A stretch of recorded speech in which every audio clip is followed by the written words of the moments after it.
हाय दोस्तों, मैं हूं आपका दोस्त। आप कैसे हैं? ठीक है। मैं आज आपको बताऊंगा कि आप अपने मोबाइल को कंप्यूटर की तरह किस तरह खोल सकते हैं, कंप्यूटर की विंडो की तर्ज पे। सबसे पहले आप जो है ये गूगल क्रोम ऑन करें।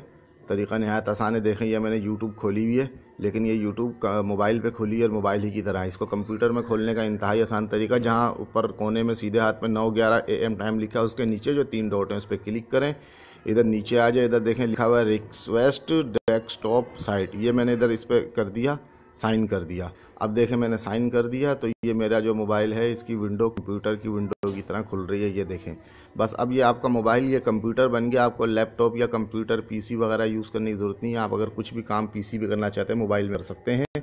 इस 1 मिनट की वीडियो के अंदर मैंने आपको ये एक बहुत बड़ा राज बता दिया है। अगर आप मज़ीद मुझसे जो है कुछ सीखना चाहते हैं तो डिस्क्रिप्शन पर लिंक है, उसको क्लिक करके वीडियो देखें, उससे रब्ता करें। व्हाट्सअप नंबर भी वहाँ मौजूद है। जब तक के लिए खुदा हाफिज़।